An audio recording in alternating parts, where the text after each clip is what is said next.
Well, with that being said, Mr. Vibert Skeete, I want to thank you so much for taking the time out of your day to meet with me today. I know you're a busy guy out there. You're always working on something for your personal reasons and for the community as well. Oh, yes. So actually, thank you for taking the time to agree to meet with me today and ask you a couple questions about basically the state of our current affairs in El Paso, Texas. All right. Yeah. So first, for those of you that don't know you, you can give us a chance to you can basically just tell us a little bit about yourself. I know you for being a concerned citizen and a senior conservative in the El Paso community. So can you tell us about yourself a little bit? What is it that you do for your community and why do you do it? Oh, as it relates to the community and as it relates to issues of public leadership and public policy, I'm a bit of a conservative, a bit of a conservative hardliner when it comes to this thing. And when I say hardline, I believe in two things. I believe, number one, as a conservative, we've got to respect the rule of law, and we've got to deploy resources that can help families to feel safe, so that the family and the individual can do what they need to do in society to basically extend and expand their personal and financial and educational and other impacts in the community, so as to make sure that everything is okay. You see, I'm one of those people who believe in freedom, but freedom within the boundaries of the law. And so once you see it's being done legally, I'm all for that. In my community, why I'm being talked to and talked to about a lot of these issues that are happening is because I'm the precinct chair for the Grand Old Party, the GOP in precinct 128. That's right where you have the Pebble Hills area, the Pebble Hills High School area, that whole area there. That's my precinct.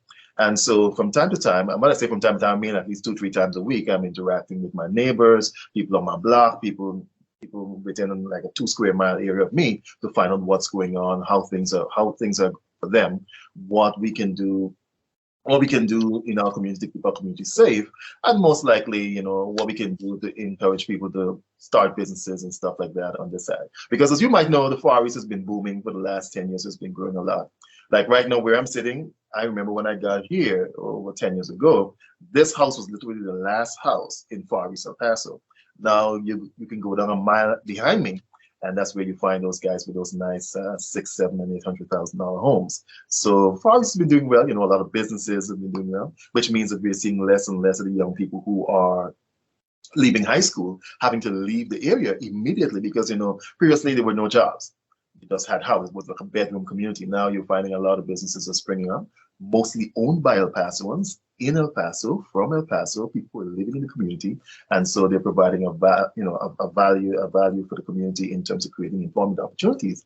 And as such, we got to make sure that the community is safe to live in, safe to work in, safe to play and enjoy. And so that's why I'm here as a senior conservative and as a concerned citizen. Just one thing, I'm not representing my political party because we haven't discussed this as yet at the GOP level in El Paso County. So I'm representing myself and my small little precinct here, precinct 128. Yeah, definitely. Now you brought up so many good points, and thank you for the many things you do for the community. I appreciate that because not a lot of people take their time to do anything for the benefit of the community. Most people decide to just act selfishly, and I don't mean it in a bad way. Just most people are interested only in their well-being instead of interested in the benefit of the community. Now, you talked about the economy, and yes, for a long time, El Pasoans have been struggling to find jobs here, or at least decent-paying jobs, or even an actual stable job here in El Paso, because we don't have those businesses around us that can help us with that. So it would be nice that you said El Paso is growing a lot, and yes, it's due to a lot of multiple factors, right? But one of the things that you see is business popping up all over the place, and that is great. Now, this is basically a chance for the community and maybe somebody else to come and invest in this community and realize that we're a hardworking community that basically just want to get a job and want to get an opportunity to succeed somewhere. So yes, it's nice to see businesses popping around. Now, the importance of those businesses now that they're set up, because you see a lot of businesses pop up and they go and they disappear in a couple of months. Yes, it's important to see them grow and to see them opening up. But now we got to keep them open, and now we gotta find a way to help them out. And also, maybe definitely, those businesses will also benefit our community as well because they'll provide they'll be source of employment for a lot of people. So it will be a win-win, and hopefully we can get that done because it's been struggling in El Paso. Now that we talk about El Paso, I have a couple of questions, and that's the whole reason why I reached out to you a couple of days ago. And thank you so much for making time out of your busy schedule to meet with me. The first question that I have. with the recent incident that happened here at the Cielo Vista Mall. Now there has been an increasing crime in El Paso County over the last 2 years. Who do you think is responsible for that? Well, it's a number situation, but basically speaking, all of it comes back to the Democrats and the Democratic Party and the policies that they're pushing here in El Paso County. First of all, in El Paso County, we must recognize the fact that the Democratic Party is the dominant party here. They are responsible for all the elected office, both at the level of the county commissioners, in the cities and towns and villages in El Paso County. Basically, all those institutions are controlled by Democrats. So leadership in the county is in the hands of Democrats. It has been this way for a long time. And the refusing of Democrats to adequately fund law enforcement and law enforcement projects that impact public safety in a manner that's commensurate with the growth and development and the sprawl of the city is what's leading to this kind of chaos. Then on top of that, we had a policy from the former district attorney, Ms. Rosales herself, which was following in the footsteps of Dallas and Houston, where they literally took a very long time to prosecute anyone, and they took a long time before filing any criminal charges, and therefore the lawyers for the criminals were able to go and make representation on their behalf and say, listen, after 180 days, if you don't file a case against my client, you got to let him go. And so what we've had over the last 2 to 3 years, especially the last 2 years when we had Yvonne Rosales, was this complete undermining of law and order within El Paso County. And Democrats at every level, instead of focusing on public safety, they decide to become advocates for the cartels over in Juarez who are busy smuggling human beings across the border. They were providing a place for them to sleep. They were giving them free transportation to I don't know, you want to go to New York, you got a free bus ride. If you didn't want to travel by bus, you can fly by plane. If you didn't want to go by plane, you can go by train. They were basically providing a concierge service for those folks instead of focusing on the things that really matter to us here in El Paso, which first and foremost is public safety, jobs for young people especially, and of course an opportunity for further development. Now, in addition to the fact that Democrats are failing to do much in the area of public safety, Democrats are also not doing anything to really push the economy. Most of the economic activity that's happening in El Paso is basically by the grace of God and the will and determination of the people who live in these communities. For example, you might recall just this week or last week, I think it was the city of El Paso, they announced that they were hiring people and they said they had many positions to fill. And the salary that they were offering was, I think, $11 or $12 an hour. And you want to know who in their right mind is going to offer something like that, or accept something like that, when you can basically go, walk a half a mile from you and get a job at a fast food joint for $16, $17, and $18 an hour. And so you know to yourself that these Democrats are not serious about hiring people. They're not serious about allowing people who have gone to school and have earned their qualifications and have their expertise to basically find work. They're not interested in that. And so they're creating and perpetuating this activity, this psychology that basically hard work is not rewarded. And of course, when hard work is not rewarded, criminal activities will flourish. So when you add the fact that they're not supporting hard work, the creation of hard work, they're not supporting law enforcement activity to suppress criminal activities, and you had a district attorney by the name of Yvonne Rosales who were basically allowing everybody who committed criminal offenses to walk free, you have a situation where the Democrats created this perfect storm. And so what we saw on Wednesday was coming along that pathway. It took some time, but it eventually got there. On Wednesday, I was shocked. Because I remember for many years in El Paso, we had a reputation of being one of the safest mid-sized cities in America. And you can literally come to one hand, 7, 8, 9, 10 years ago, all the major violent crimes that happened in El Paso on one hand, with a finger representing each major criminal activity. Now it seems as though every week you have 4, 5, 6, 7, sometimes 8 or more violent criminal incidents happening in El Paso. Now, on Wednesday, we had an issue over Cielo Vista where 2 groups of people, we normally would call them gangs, 2 groups, basically went into the food court. They had a little brawl and they started shooting. First time in history in El Paso County, Texas, that something like this is happening. Then the brawl ended up with 1 person being dead, 3 or 4 other persons being seriously wounded and taken to local area hospital. But what is most important to note is that this incident shook the confidence of people and residents of this community who wanted to go out and enjoy the benefits of visiting a mall. You know, going to the mall is almost like a pastime once or twice or three times a month, where you basically go to the mall, you walk around to see what's there, you get to see the latest trends in fashion, you might go to a movie, you know, it's a family time, you spend quality time over there. Now you have a situation where people are afraid to even go out to do that. And that's all because of the policies and actions of the Democratic Party that is in charge of the administration and leadership here in El Paso County, Texas. Yes, and you talk about a lot of important things, and thank you so much for your responses. And yes, you know, one of the things that of course, you know, Paso is growing as a community, and of course, the bigger the population, the bigger the problems that and the more problems that you see as well. So it's only common to see more problems now because we keep growing as a community. Oh yes, you know, El Paso is a big conglomerate of little towns, you know, around us, between El Paso and Doña Ana next to us.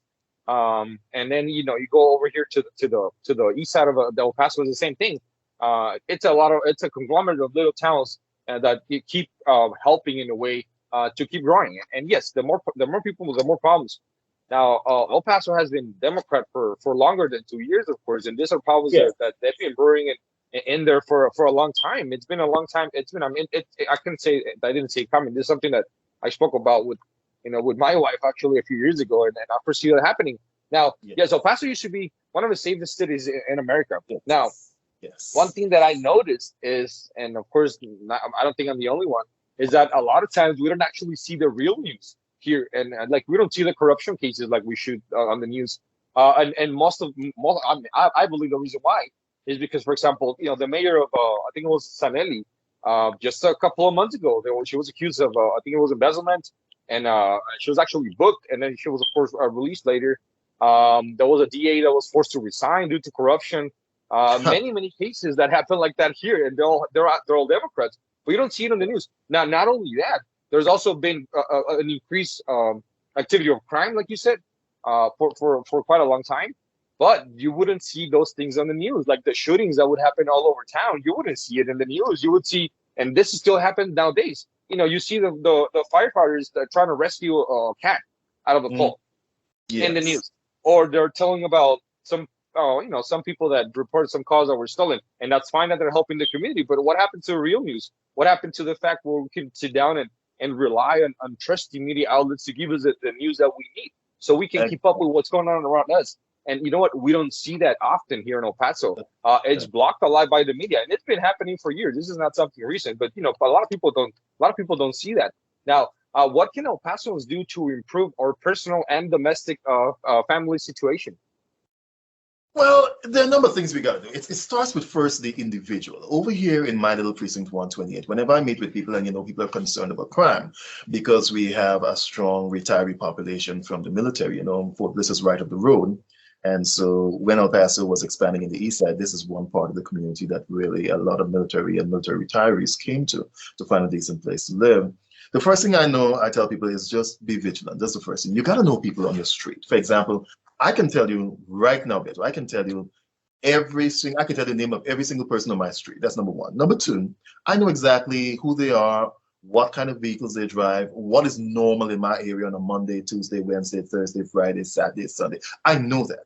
So by being vigilant and getting to know my neighbors and just seeing what's happening on my street, I can keep an eye out to be safe. That's number one. Number two, you can either form neighborhood watch, either formally or informally, the formal process you go through the city and that kind of stuff, or you can just be your own little neighborhood watch where you keep each other and keep in touch with your neighbors and say, hey, have you seen this? Have you heard this? That kind of stuff, and keep looking out for each other's property and things like that, and basically keep an eye on your neighborhood. Being aware of your surroundings and keeping an eye on strange and unusual activities is something we also do on the street where I live, because a couple of years ago, one of the houses was empty, and we had some people just move in and take over, and they tore the place apart over a weekend, had parties, all kinds of things, and they left the homeowners with thousands of dollars of repairs to do. So we had to start keeping an eye out for things like that, and those neighbors that weren't a part of the group or were trying to keep to themselves suddenly found the value in basically basically being a part of the so-called informal neighborhood watch that was keeping an eye out on life and property. We also got to be aware that we have a Second Amendment, right? Because, you know, one of the things that we're finding more, especially in middle class neighborhoods such as the East Side, is you're seeing home invasions and stuff like that picking up. The numbers are going up, and you must make use of your Second Amendment rights. You must make use of your Second Amendment rights to protect yourself as a person, to protect your family, and to protect your home, your castle. You must. It's as simple as that. You know, remember, the police is based on the fact that they're underfunded, they're not adequately staffed and stuff like that. It's going to take them 20, 30 minutes to get to you. And when all these criminal activities are happening, people are breaking into your homes while your family is there and stuff like that, you can't wait for the police to come 30 minutes later to try to save you. You've got to save yourself. And one of the most effective deterrents is the use of your Second Amendment to protect yourself, your family, and your home. And last but not least, you know, we've got to start holding these politicians, especially these Democrats, responsible and accountable for the poor quality of political leadership. At the end of the day, we can do all that on our own, but if there's not a macro policy at the level of the city and the county to basically tackle these problems, where the Democrats are actually investing in public safety and ensuring that public safety is a top priority, and they're not putting in place the structures and the system to ensure the safety of the residents of El Paso, all that we're doing is going to just be like little islands in the sea. Right, you might have in a neighborhood like my neighborhood where we're fairly safe because most of us are ex-military or military, and we're not afraid to use our Second Amendment rights, and we're not afraid to keep an eye on our neighborhoods, and we're not afraid to check on our neighbors and things like that. But you might also have other parts of the city where that is not a trend, that is not possible, and they're being subjected to rampant criminal activity. So at the end of the day, we have to hold the political leadership, and for now, all the political leadership lies in the hands of the Democrats, and therefore the Democrats are the ones who we have to hold accountable for what is happening in our county, in the county of El Paso, the cities, the villages, and the towns of El Paso County. All of it is the fault of the Democrats. Every criminal activity that's happening because of failed policy is the fault of the Democrats. So we have to hold them accountable. We definitely should, and we should all be doing more of that. But hopefully we can get more people involved too, working in their community like yourself. So thank you so much for that. Now, yes, El Paso has been Democrat for a long time. Now, I want to ask you something, and something a little off topic. Why do you believe El Paso is so Democrat when the reality is, like you said, they're supposed to be here for the community? But I worked around my community and in a lot of areas, in a lot of ways, and I can actually tell 90% of the people's complaints that whatever they want to fix, whatever they want to get fixed around them, is never going to get fixed by the Democrats because their agenda is a little different. You see, they're not here for the community. They haven't been here for the community. I mean, a long time ago, they used to be representing the working class of America, and they sold the idea to people. And at that time, people caught on it and they got some traction, and that hasn't stopped. But it's been a long time since the Democratic Party in America has abandoned the idea of supporting the working class of America and has supported this globalization that's all being pushed for their personal benefit. What do you think? Why do you think El Paso is still so Democrat? And what are people missing? What are people not realizing when they're out there going out there for voting? This a big part of the reason why you see more conservatives are not going out to vote in El Paso to elect more people of conservative values and principles is because the Democrats have created a situation here in El Paso where if you are an honest, hardworking person, you have to work at least 1, 2, or 3 jobs. You can't just go out and do a regular 9 to 5 and make it in El Paso anymore. At $12 or less an hour, you can't just do that. If you're an honest person, you've got to have at least 2 jobs. You've got to have at least 3 jobs. And if you're one of those people who believe in the American dream and you're working towards the American dream, like owning your own home, having in a safe neighborhood, having your family grow up in a decent school district, and things like that, the taxes in El Paso County will crush you. It will crush you. No longer are we just one of the top 5 taxing entities in the state of Texas. We are now in the top 3, and by the end of the audit this year that they're doing at the state level, we might very well end up in the top 2. So being in El Paso and being an honest and decent and law-abiding citizen is a punishment for you. If you are in El Paso and the Democrats who are in charge of this situation are responsible for making life easy for you, then number one, they should be focusing on making three things happen. Number one, creating a more stable and a more prosperous economic situation for everyone. Number two, keeping taxes under control. Taxes is completely out of control, completely out of control in El Paso. And number three, instead of wasting our money on all these projects and things that make absolutely no sense and add no value to the quality of life of the people of El Paso County, they should be focusing on giving the people of El Paso more control over their money by controlling taxes and creating employment opportunities and making sure that the community can benefit from that. Now, if you are a person who's constantly like out on the road where you got to be on the hustle, you got to be out there to make that money to pay your bills and to cover your expenses, you don't have time to do the basic things. Like, for example, when the whole city council and county commissioners meeting, that's held in the morning, somewhere between 9 and 10 o'clock in the morning. At 9 and 10 o'clock in the morning, we're already at work. Conservative people, working people, honest people are at work. Those who are not at work, and who are involved in some sort of volunteer or community activities, you're already where you need to be. You're already doing something for the community. If you're working in a soup kitchen, you're already out there helping to prepare the stuff that you have to prepare. So the people who control El Paso, the Democrats, have found a way to create a situation where they keep the community out of decision making. And so since you can't find the time because you're afraid to leave your job, you're afraid to lose a day's pay, which could be $200, $150, $200, $300 a day, to go to talk for 5 or 10 minutes. And by so doing, you're taking about an hour to travel one way, an hour to travel the other way, plus sit and wait and all that kind of stuff. You're basically taking half a morning. You really don't have an incentive to participate in the political process. That's number one. Number two, the Democrats are good at suppressing the vote. They're good at suppressing the vote by making sure that you are not able to participate in basic civil life of the community. So therefore, you are not interested in turning out to vote when you need to turn out to vote. Therefore, if you notice in El Paso's elections, we've always had very low voter turnout, very low. You know, for a county that has how many people? I think the last county we had in 2021, we had over 867,000 people in El Paso County alone. We would be lucky if out of 860 something thousand, we've got a voting roll of over 500,000. We'll be lucky if we get 100,000 people turning out to vote. If we get 100,000 people, you know, we're celebrating, we're jumping up and down to get 20% turnout and vote. So well, you see, that's what people don't see. People don't realize that that's the new socialism, and that's what the Democrats stand for. And at the end of the day, their idea is always, hey, you know what? You don't have to go out there and vote. You know, I got you. You know, I got your back. I got your back, El Paso. You know, I'm going to take care of you. Don't worry about it. You don't have to worry about anything else. Yes. And they create this vicious cycle, like you said, where they make you, they're making you work really hard, like a slave in a way. Okay. And they keep relying on social services from them. Because at the end of the day, they say, you know what, don't worry about it. You don't have to vote. We're going to take care of you. But then when you go back and realize that the voting system is completely rigged by them, it's you know, it's a no-brainer. I mean, anyone that can sit down and think about that for a second, you know, the same people that control the city and haven't done many good things for the community control the voting system. And they'll tell people, they push people not to vote because they know that at the end of the day, if people were really involved, they wouldn't be voting them in.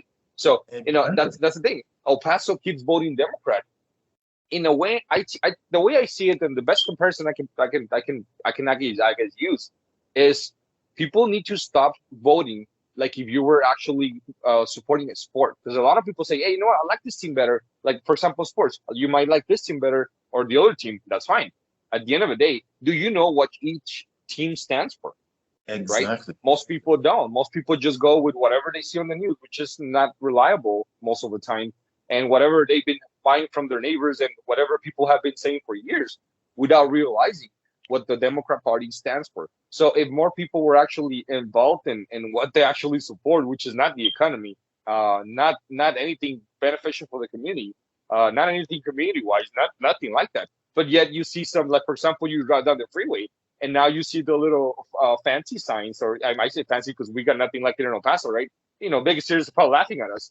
But you know, you're driving the freeway and you see this sign that says I-10, really bright and, you know, really beautiful.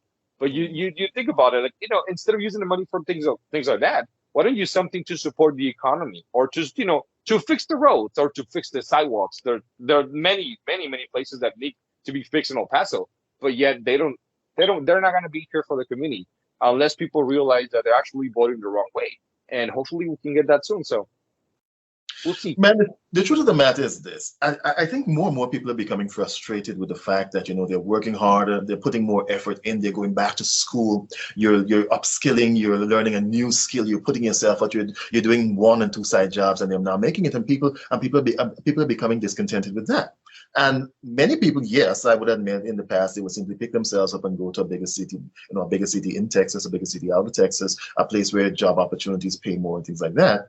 But I think now we're getting to a point where people are realizing that, look, you can't just keep running because of the problems. If you have a problem here, you've got to sit and fix your problems. And so many people, people who honestly, 5 years ago, they lived not too far from me, a block or two. We weren't talking about the economic issue. Right now, the main premise of our conversations when we have them is about the economy or pocketbooks. And you see, the Democrats have done such a terrible job over the last 2 years in terms of inflation. I mean, when they came to office, there was no inflation in this place. You were lucky if you had 2% inflation overall in the economy. But now you have inflation at a rate, especially in the personal economy. I'm talking about my economy. I'm talking about your family's economy, where when you look at your shopping list, like, for example, my shopping list for my household doesn't change. It's the exact same thing we buy every 2 weeks. Nothing changes. The only thing that changes on that shopping list is the price for the items that we're paying. And when you look at your personal economy and your inflation in your personal economy is now at 15 to 20%. 15 to 20%. And remember, you're not earning a penny more. There's no increase in salaries that's commensurate with the inflation. It means, therefore, that 20% of your earning power has just been deleted from your pay pocket, which makes things even more desperate for you. So many people are becoming frustrated. Now, many people are now thinking about fixing the problem here at home. And so that's why you see the Republican Party in El Paso County, and especially my precinct here, we're doing a little better than we did the last election. We're getting better numbers because people understand you've got to start voting for your interests, and you've got to start voting for jobs. You've got to start voting for opportunities for your children and your grandchildren, so that instead of them leaving here after graduation and going 1,000 miles away, they're still here. You can still keep your family together. You can still feel safe in your communities. Those are things that are bothering people. And Democrats just don't care. They just don't care. Democrats know that they've been in office. They know that they've been using the same old tropes on the Republicans, describing Republicans and conservatives as crazy people, describing Republicans and conservatives as people who don't care about them and who don't like them and all kind of crazy stuff. But as more and more people are becoming aware of the fact that, look, these are just politicians trying to keep themselves in office. And what are they asking the simple question, what are they doing for us? What are they doing for me? People are making decisions now to start looking at an alternative choice, such as the Grand Old Party, the Republican Party here in El Paso County. Yes, sir. Yes, sir. Well, I completely agree with that, and thank you so much for your answers. I'd like to thank you for your time as well. I know you're a busy guy, like I said right now. So with that being said, well, this concludes our interview. And yes, you mentioned a lot of things that hopefully people can listen to this, because El Paso is a conservative community that doesn't really realize that they're conservative, and they keep voting down the wrong way. I think most people realize they're conservative. It's just that conservatives are honest people who are hardworking people who are going out there, and we don't have time to be at home at 9 and 10 o'clock doing what Democrats do, because many Democrats and many of the people who are in leadership in the Democratic Party, they don't work. Honestly, the leadership of the Democratic Party, most of them don't work. They don't have a job. They don't do anything. They're just there. So most of us who are involved in any form of honest work, where you've got to be out of the house by 7:30, 8 in the morning, you're gonna be left out of the whole flow, because the Democrats have made sure that they've found the solution to the problem. They've found out how to put everybody in a box and keep them in that box. And so what we have to start doing is voting based on our interests, whether it's voting to keep our families here in El Paso by making sure there's adequate jobs for the kids and the grandkids, voting for public security by making sure that we can literally take our families out for a stroll at the mall on Valentine's Day, on weekends, without having to worry that every person we pass, might be packing or might be willing to shoot at any time. We need to feel safe in El Paso. And for that, not feeling safe, we're holding the Democrats firmly accountable for that. The Democrats are responsible for all of the unsafe and chaotic situation that is happening in El Paso County. It's all the Democrats. They're the ones in charge. This situation is under their control and leadership. This situation is based on their failure in policy. This is their mess. This whole chaos is their baby. The Democrats are responsible for all the mess in El Paso County, Texas. Yes, sir. Well, thank you so much for that answer. And with that answer, sir, thank you so much for your time. And I hope you enjoyed the rest of the day. And thank you for, again, thank you for everything you keep doing for the community, right? Have a good day, Yeah, sir. it's a pleasure talking to you. Bye. Thanks. Bye. Hi, my name is Beto Rodriguez, and I'm the current director of Elevated Strategies. I want to thank you for the time you took out of your day to watch this interview. I'd like to also invite you to like, comment, and share our content if you found it interesting enough. And just a quick reminder, we actually don't get sponsored from anyone from the government, so everything that we do comes out of our pockets. I'm going to leave our information in the comment section below in case you can contribute to your cause so we can continue to create content to raise social awareness. Thank you so much, and I hope you have a good day.